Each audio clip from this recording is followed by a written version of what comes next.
Hi, I'm Mike. And I'm Maggie, and welcome to the M&M Debrief. Today, we're actually introducing our special deep dive discussion. We're going to call it the M&M Deep Dive. Original, huh?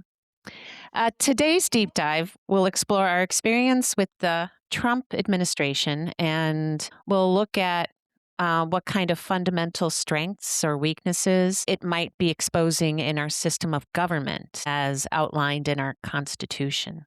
Kind of appropriate right now as we celebrate our country's 250th anniversary. Just a reminder, as always, Mike and I are not experts, just regular people trying to make sense of the things that are going on, just like you.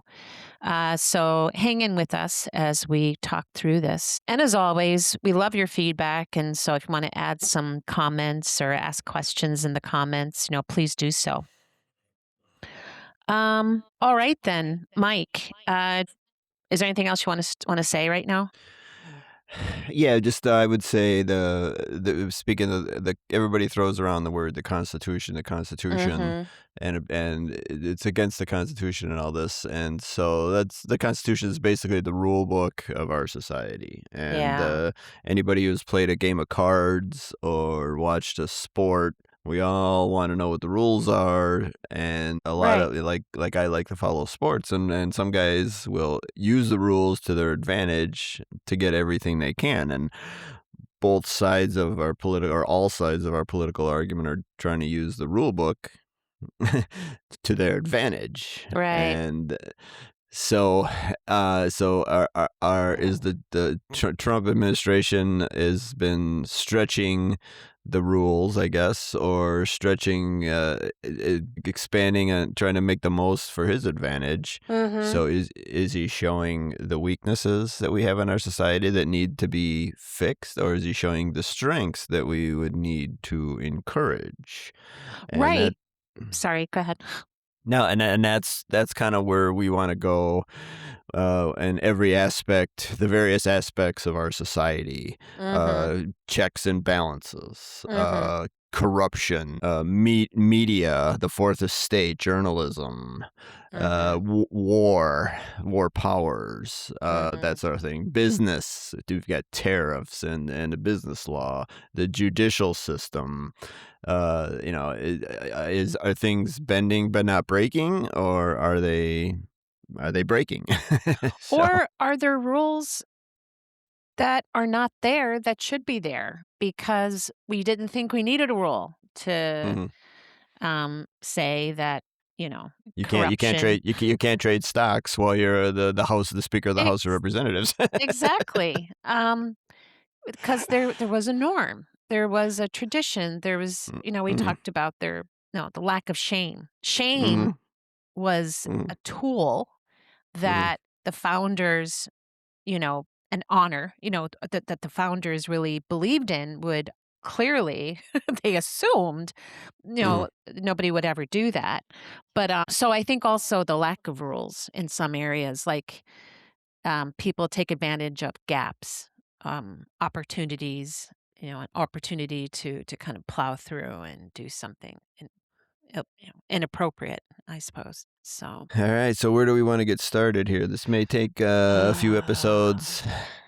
Which aspect of our society and government system should we talk about first? Does the war sound like a good place to start?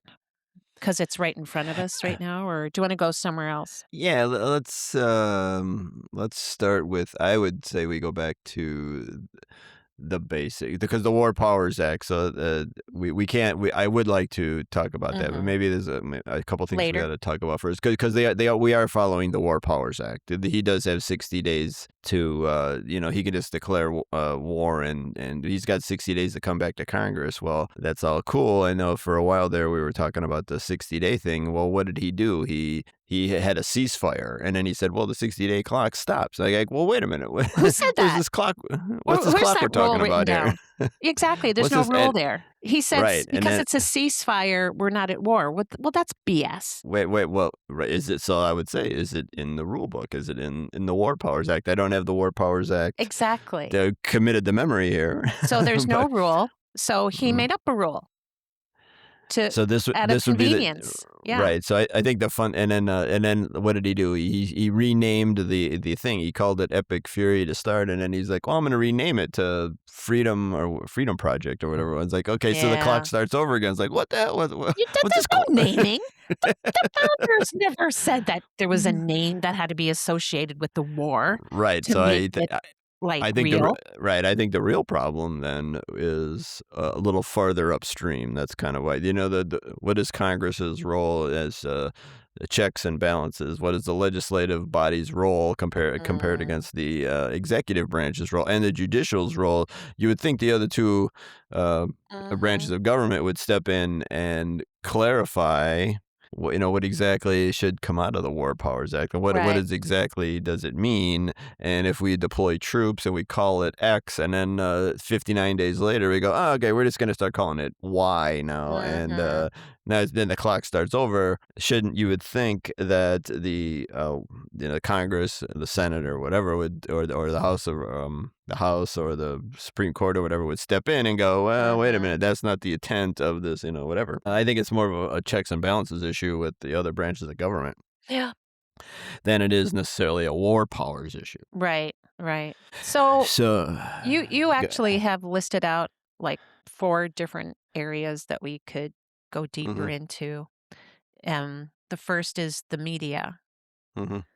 And you Uh, have the that, I, checks.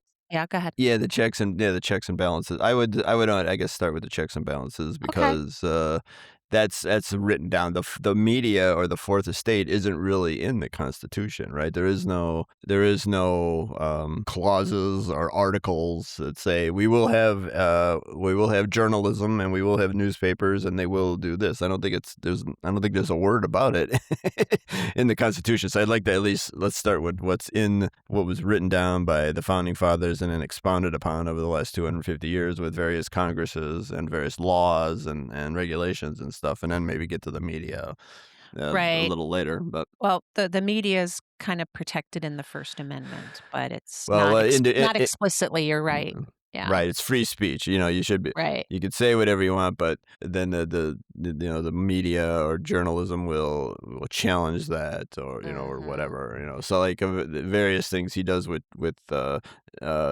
journalism, he won't give them access. Okay, is there somewhere where he's supposed to give them access? So anyway, I think that's a second or third installment of this series Okay. probably, but Oh, that's good. yeah. So So I start with would. checks and balances? Checks and balances. Like we want to talk about, I think I want to do an episode about corruption, just straight up corruption and the blatant, naked corruption that's going on right now. And that was maybe buried in previous years and now it's out in the open. But that's Mhm. part of checks and balances, I think. Okay. You'd think somebody would. Uh, so what is the real, is the checks and balances holding or is it breaking, I guess. So we have an election coming up. So Mhm. theoretically, if the citizens are not happy, I personally am aghast at the lack of checks and balances from the Congress. I haven't the faintest idea if leadership and governmental is part of power is part of that, and if you have the power as the Speaker of the House of Representatives or a senator and a group of senators, Mhm. why would you blatantly give up that power? Trump, for what you think of him, I have a low opinion of his character, but whatever you think of him, he's exercising his power. I've got as the executive branch or the leader of the executive branch, I have a certain amount of power, and I'm just gonna go balls to the wall here and you don't like it, stop me. And I'm thinking, Yeah. well, you are, Chuck Schumer, John Thune, Mike Johnson, you name it, all these, high powered congressmen and senators, they have power Mhm. that they seem unwilling To or use. to use, and Yeah. or maybe they like what Donald Trump is doing and they are purposely acquiescing. Now, Or or or they are fearful. mhm. They've been cowed. They value their own self-interest, be that keeping their job or the power that comes with their position. They'd rather not risk that. And so they are being threatened or intimidated by Trump into submitting to his will. So that would be, where is the real power? If Trump can go do an end around, let's go with Thomas Massey. If he can do Hmm. an end around and go to, and so the people who are the local Republican leaders in whatever district Thomas Massey was from, that's where the real power is. And maybe Trump is revealed or exposed. I mean, it was always there, but he's exposed it. He's like, okay, fine, you're going to go against me. If the people in your district like me better than you, then I will just, go around you and go to them. And if I can get a local business leader or even outside business leaders, that's another flaw. I think you shouldn't, the APEC shouldn't be able to allowed to throw any money into a local district race. It should Oh, be now the you're local, talking Citizens United. Yeah. yeah, your Citizens United, so whoever, what's the guy? I forget the guy's name who beat him in the primary. He's taking money from all over the place. He should be able to just be taking money from whatever district that is, and Mm. so be it. Maybe that's another flaw here. Where's the real power? I think that's the question. Uh, is it, Well, with the local party leadership? Is it well, with the president? right. So what I'm hearing you say too is that the president, you know, we should only expect any president to push and to use all the powers available to him. And I think what we're saying is that something like Citizens United became a weapon, became a tool for someone like Trump to use to try to have his way and exert his power on Congress. Fair? Yeah, that's fair, right? So let's get what's our basic theme? Is this a strength or a weakness? And well, I'll go back and I'll say, well, how did Citizens United come into being? Well, SCOTUS approved it. Right. Well, that's a whole. The judicial system is a whole nother Yeah. topic. What I'm That's the saying is third that leg of the there brain. was I'm going to go back. There was power leveraged early on that allowed someone like Trump later on to come in and take advantage of that weapon, that tool, and use Hmm. it to threaten and intimidate Congress people to bend to his will. Yeah, the unlimited nature of Hmm. the concept of a corporation. This is only in America will this where a Right. corporation be equal to To a a person, person. Yeah. and which is nonsense, I think. And Right. so Right. maybe what's the real? I would consider that a weakness that this decision got made. So what is the Right. real weakness here? How did the I don't have Citizens United committed to memory here, but what was the logical conclusion? What mindset did the justices have for, are they really just putting their political bias ahead? And they know damn well that if they allow this, then more Republicans will have more money and more power to control, the local elections and eventually, be the bedrock of more power in Congress, Right. So somebody wanted to allow corporations with a whole lot of money to be able to influence our elections. It used to be the power of the people, right? It's about we the people in the Constitution. And that used to mean us, the little guys. We could actually influence and help determine who's going to be empowered to lead us and govern us.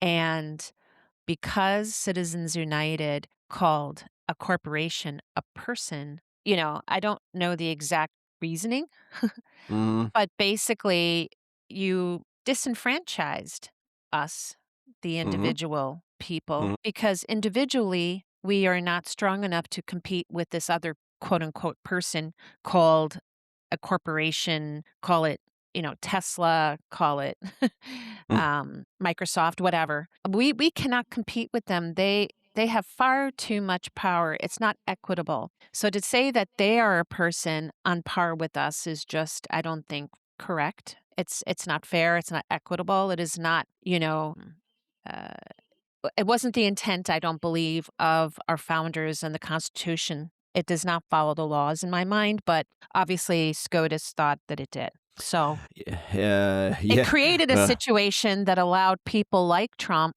it could be anybody, but any individual to come in and be able to do things like control Congress and to stop Congress from being able to exercise the checks and balances that they are constitutionally supposed to be doing to Mhm. protect us, right? What would how would we get what would if you don't like this? So what would be the counterbalances? Speaking of checks and balances, we got something that many people think is a stupid ruling and a dumb idea and has led to a lot of the mess that we're in now. Mm.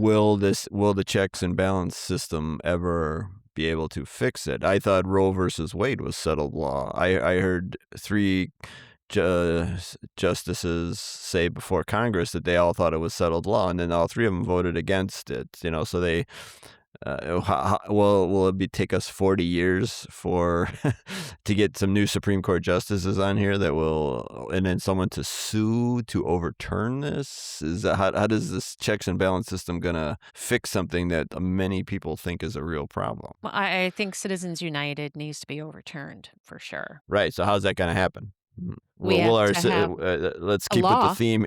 Let's keep with the let's keep with the theme here of Yeah, our system bending, not breaking, yeah. flaws, weaknesses. What is that? What it will actually have to happen? There So needs to be you yeah, no, yeah, sorry, well, answering I'm your saying question. what right? So but the people that would make these laws are going to be receiving a lot of money from these Yeah, corporations, and these corporations are only going to give them a lot of money if they don't pass a law that cuts their power. right. So I'm trying to figure out where's the system going to work to fix this. No, I getcha. So you're saying as soon as SCOTUS did this terrible thing of this decision on Citizens United, our Congress should have stood up and said that's not okay, um, and they should have enacted a law that would make this ruling Hmm. by SCOTUS ineffective.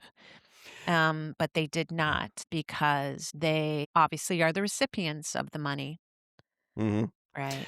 Right, and so people are the system is trying to work in at the states. We haven't talked about the states much, but we had mentioned in one of our debriefs a while ago that Hmm. the corporations are formed in the states. So you can change the law of your state to say any corporation is not allowed to participate in any political activities. Well, okay, that's good. That's a good start, but you only need one state to not go along with it.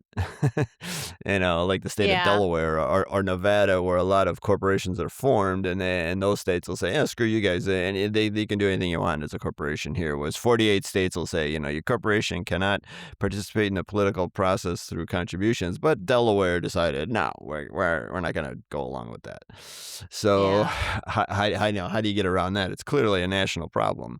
And this might be another section of our deep dive series here. The states is the way of the states against the federalism versus the states' rights. Is that model breaking? Is that model old fashioned and should be revisited and reformed? Well, no. I mean, what I'm saying is state rights, the states have stepped up, Hmm. whether it's to protect voting rights or you mentioned Hawaii Hmm. in one of our previous Right. episodes and what they've done to try and curb federal behavior. Hmm. And there are ways that the states have stepped up to protect our rights. But to your point, though, I can see how it can also, they might not be able to really fight Hmm. federal decisions. Right. So Um, how do you react when the president hates your state? What yeah, do you do? do what we're Yeah. doing in Illinois. Yeah, he hates Yeah. our state, but Mhm. This yeah, this is this actually is one of the topics that or one of the factors in this that I guess I never saw coming. The president of the United States actually attacking one of the states or a few of the specific states because he doesn't like the governor or they're too blue or because the guy who's governor ran against him and he doesn't like him. So what is the state of Minnesota to do? And full disclosure, Maggie and I lived in Minnesota for a long time, so we're kind of, it's kind of personal to us. Or what does the West Coast do, which they're all blue states out there? Should they secede? Or how do they fight back? Should Minnesota just join Canada? Mm. And by the Minnesotans out there, you can join Canada and get free healthcare. Hey, Right. and so what do the states have? What do you do when you're under attack by your own president? You know, and I if know. Mark Carney from Canada says, "Hey, come on, Minnesota, no problem, you're in." You've got some You good you play resources over there. you play hockey just like us, you're good, Mhm. so Right. yeah, so what does the state do when it's under attack? For, legally, what can they do? Mm. Can the state change a law? Because elections are run by the states, so if the state of Minnesota decides it's illegal for a candidate to accept campaign contributions from a non-citizen, can they do that? Can a state go against that? Was the Citizens United ruling, did that actually result in legislation, or is it just a ruling? It's See, the just a thing ruling. right, so that's the thing with Roe v. Wade. Everybody thought that, oh, it's just a ruling and it'll keep going. Well, guess what? The pro-life people kept fighting and fighting and fighting, and guess what? And guess who You didn't know, fight? I mean, this and is guess who where didn't? And guess who legislators didn't should have fight? stepped in and made it a law, and they Right, did not. They right. So failed. They failed the women of this country. We can't fricking get health care to save our exactly. lives. Right, but I'm just talking politically, Sorry. from a political Yeah. standpoint. They fought and they fought and they fought, and eventually they got what they want. They didn't quite get what they want because I hate to break it to you pro-life people out there, but there are actually Again, the state more. stepped up. Yeah, there are more abortions happening in America than there was before that that legislation got Mm. overturned. So your end goal isn't working. But let's say if we all hate Citizens United, let's keep fighting, keep having lawsuits, and keep trying this and changing laws. Go to your state level and have a law saying a corporation cannot contribute to any election in this state, and have somebody challenge it and fight through the Yeah. system and see what happens. And if you lose, try another way. Should why they kept fighting, and they Mhm. eventually got what they wanted. So. Yeah, Congress for decades just ignored, and Hmm. they shouldn't have allowed Roe Hmm. v. Wade to be the only way that women's healthcare rights were protected. Right. So does this show a flaw or a strength in our system? You got a ruling from the largest court in the land, but do you need to follow up with legislation, or can you just? And then this is another issue of conventions and norms. We Right. used to just respect the social the Supreme Court rulings, and the pro-life people didn't. It's like, I'm going to keep fighting this, and so maybe we ought to just keep fighting Citizens United. If we don't like it, let's form a law. Let's start something in Illinois here. We live in Illinois now. Let's get a law that says you can't contribute to if you're a corporation, you can't contribute to a political campaign, and let's see if someone challenge it and see where it goes. Mm. And Yeah. maybe we'll get some rulings and it'll be okay. And then by the time 20 years later, maybe we'll get a couple of these Supreme Court justices to frickin' leave, and then we'll get some new blood in there, and there'll be new thinking here. So. Yeah. So beyond Citizens United, there are other aspects to why checks and balances are not working right now during this Trump administration. Hmm. And I Term think limits. yeah, I Term was going to limits. say the same thing. Term Term limits. limits. These people are Right. just too god darn old. They're They need to be entrenched. kicked out. They're entrenched. It's a money-making machine for them. Don't get me wrong. It's a good deal if you can get it, but they Hmm. need to get out. Mitch McConnell made a fortune on a pretty pittance of a salary. I wonder how he did that. Yeah. Uh, uh, yeah. So if everybody had term limits, then they wouldn't worry about getting primaried, right? Because they're going to be kicked out anyway. Mhm. And maybe you go with public funding of elections. No contributions. You get $3 million for every House seat or something, and that's it. No contributions, Right. and then that's it. campaign finance reform. Yeah, or more part. Maybe we need more political parties. Maybe we need for the Republicans to split off into MAGA and then normal moderate Republicans, and then the liberal or the Democrats too, like conservative Mm-hmm. Democrats, and then the progressives, and maybe. And the weird part is some of this stuff is a circle. Maybe the progressives will find common ground with the MAGA people on something, and Right. you never know how it works, man. Right. This bifurcated, red, blue, Democrat, Republican, that's unusual. Other countries have like half a dozen different parties. Mm-hmm. And granted, that creates its own little form of chaos, but still, It's we know how our chaos works, and we don't like it. So let's try some new chaos. See if that works. it's too easy to divide Uh-huh. us against each other. And, that's under a different heading. Well, But yeah, that'll be under our next episode. Where so many people are living with their own facts and their own reality, which is right. that's when we get around to the media on this series. When we get to the media section, we can talk about that. Yeah. But yeah, for now, it's clear. It seems clear that term limits is the flaw is entrenched lifelong, and same thing with with SCOTUS and judges. There should be term limits on the Supreme Court. I would increase the Supreme Court to 13 justices because that's how many congressional districts we have right now. And then I would have a new Supreme Court justice every 2 years, regardless of who's in office. And then you make sure you have one nominee from each district. That way you've got the whole country covered. You don't have to worry about everybody who just went to freaking Harvard and Yale, and at Yeah. least you get some different blood. You got some people from Stanford and Mm-hmm. University of Texas or University of Wisconsin or whatever, and you got some different blood. You got Mm-hmm. 13, then you just go by seniority. So you get a new justice every 2 years, and the guy who's been on for 26 years will go off, Mm-hmm. and you'll get some new blood floating through there. Term Right. limit, yeah, and then term limits for all the you got term limits for the president. Why not everybody else? Yeah, for sure. Absolutely. So that'd be a flaw that would need to be fixed. A couple of flaws there. So not just term limits, but also a maximum a number of years that you're allowed Yeah, to and actually and um, be. and you get aged out too. Like you can go maybe six terms as a representative, 2 terms as a senator, and maybe 18 years total, maybe, and then and age. And if you're over 73 or something, no longer than 75. If you're over 75, then you got Yeah. to go out no matter what, something like that. Yeah. And so we'll see if, but then that would involve the people who are benefiting from the entrenchment to have to change their mind and write legislation that would eliminate their own jobs. Right. It's like AI, right? You're teaching the AI model to do your job, so you're training your own.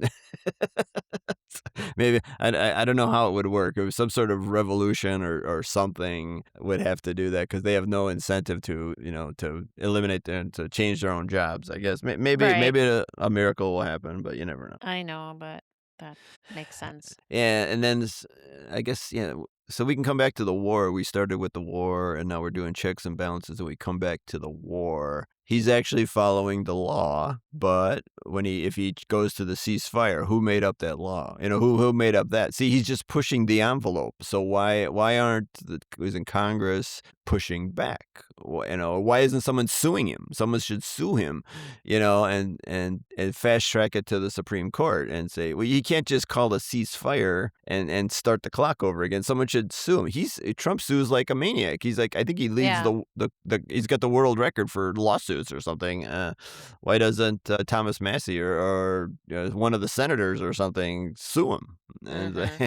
And you can't just call a ceasefire. And why don't they step up? But they're abrogating their Yeah. responsibility, I think. No, No. it's like I think we use the example of when you're dating somebody and then you take a break and then you sleep with somebody else and you defend yourself by saying, "But we were on a break."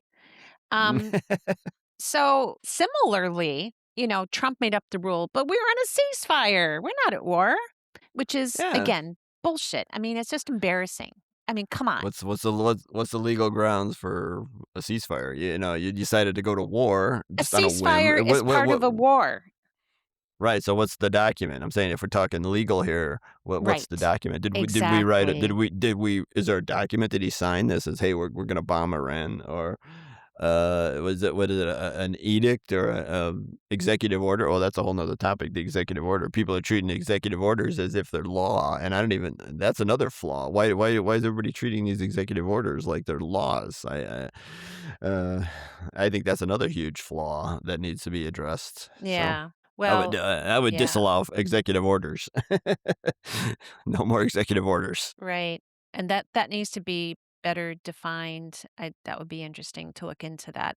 And I think Mhm. Obama started using executive orders more because, frankly, McConnell and Republicans just refuse to play ball. They refuse to even allow anything to be debated or, so Right, so why did Obama couldn't go through the normal channels. He was forced to use executive laws. So again, I would go back to McConnell and say, McConnell, you did not do your job in good or he faith, oh, in right? good faith. Well, he did his job the way he thought he should do his job, so He, why didn't the Democrats step up and, get rid of the filibuster or whatever when I think Obama had the Senate for 2 years, didn't he? I think, out of right. Obama's, so why didn't they get rid of the filibuster and just shove stuff down Mitch McConnell's Kentucky throat, and, make him eat it like he made them eat it, so Yeah, they didn't do that. yeah, well, I mean, we all well, yeah, I guess I have some ideas as why Mitch McConnell acted like that. He's from Kentucky, I guess, a good old boy, Mm, uh, but everything he did was, I guess, legal, right, or within the right. framework of our of what our current laws are. Right. So again, we're going back to the same thing, only this time it's McConnell, not Trump, who Hmm. basically pushed every rule to its limit to avoid having to accept the fact that there's somebody else in power Hmm. and who has been voted there by the American people, Right. with good reason. So there's a lack of honor. There's a lack of respect for the voice of the American people.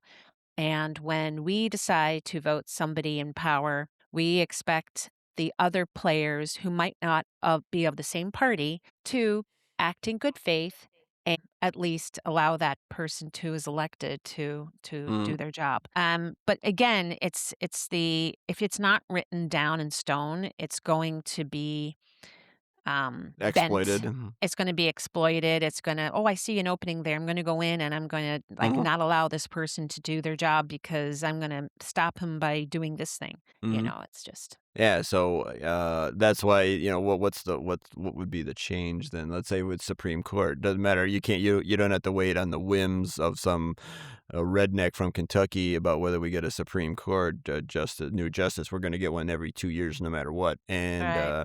and that they'll be nominated from the district and not from the president. So I guess that's the fix Mm. there on that flaw. Well, But right. So this goes back then now to the difference between laws, rules written down in black and white and mhm. something called ethics, right? Yeah, which we all thought we knew. We all thought we knew, but Right. apparently we don't. Mm. Right, right, right. So there's an ethics committee in Congress which really is not used well and it's has doesn't have all that much authority and they seem pretty weak. Um Mhm. Yeah, like I mean, the last ethical senator I remember is Al Franken. I mean, I'll never forgive Kristen Gillibrand, oh, I hate her. who thought for 2 minutes she could actually be president. Sorry, honey, it ain't happening. And she did, and Yeah. Al Franken, one of the most honorable guys you're ever gonna meet. And guess what? He had some weird picture when he was a comedian, and this Yeah. person decided to make a thing out of it. And I mean, Tina Smith came in and been a good Democratic senator to in the footsteps. But my God, Al the Franken man, was really last man of honor is out of there. yeah. It Well, it was Thomas Massey's pretty honorable, so he's out. But you gotta give them credit. The ones who actually, say, "Fuck it. I don't mhm, care what happens to mhm. me. I'm gonna do the right thing." Right, So and so if they have term limits, they know they can only have 2 terms, so maybe they'll act a little more honorably because no matter what they do, they ain't going past two terms, so, mhm. like Susan Collins, my god, go home. Get the Enough. hell out of there. Enough, and yeah. Yeah. Well, do you have to create more laws, more rules, because our own ethics aren't strong enough as a people, as a legislature, as leaders. Like what the checks are personal shame, the loss of integrity. It's the ethics of the bodies of Congress and the executive, etc. And then there's the actual rules. And I'm just like, what else can we do? It's pretty clear that those can't be dependent. It's pretty clear to me that a person's personal uh, I don't know, ethics. I keep using the same word over. They Hmm. can't be trusted, Yeah. and things have to be written down. Unfortunately, Mm. you will not. You'll have to put all your funds into a blind trust so that you don't sneak around and buy stock after a committee meeting where you just decided to give $17 billion to Palantir and you run out and buy Palantir stock. Mm. Obviously you'd think you and I would go, boy, that seems pretty unethical, and apparently people don't think that, so we got to write it down. Or everybody else is doing it, which makes it And okay. the original founding fathers considered the being a legislator to be a part-time job. Oh yeah, you're going to be a farmer or a blacksmith or whatever, and you're only going to do this for 4 or 5 years and then go back to that. And people, Right. they didn't have any concept that people would do this for a lifetime. It's like, okay, we guess we got to Right. write that down. Right. Right. Well, okay. Well, I suppose we should wrap up. So this deep dive is the system working? Is the system got what are the flaws? Can the flaws be adjusted? How are people reacting to the flaws, and what are the strengths? Are the strengths holding? Is the federalism versus the states, is that a strength? Is that holding? So this is Mhm. episode 1 of that. We Yeah. talked about general checks and balances. Next, we'll get into the media. What's the responsibility of the media to hold people? Your corruption? How do we get rid of the corruption that's blatantly going on, and other topics that Mhm. we'll talk about our system. What's the rights of the citizenry? What is my right or my obligation and my right as a citizen? To educate myself on both sides of Mhm. an issue. So Yeah. we got a handful of episodes on this topic coming up that Yeah. we're gonna pepper in here, and this is episode 1. So Part one. We'll call it part one, not part, to confuse with. oh, it's not an episode. It's part 1 of the Yes. deep dive. Deep dive, Mm. part one. All right. All right. Good talk, honey. Thanks. Thank you for listening to part 1. See ya. Goodbye.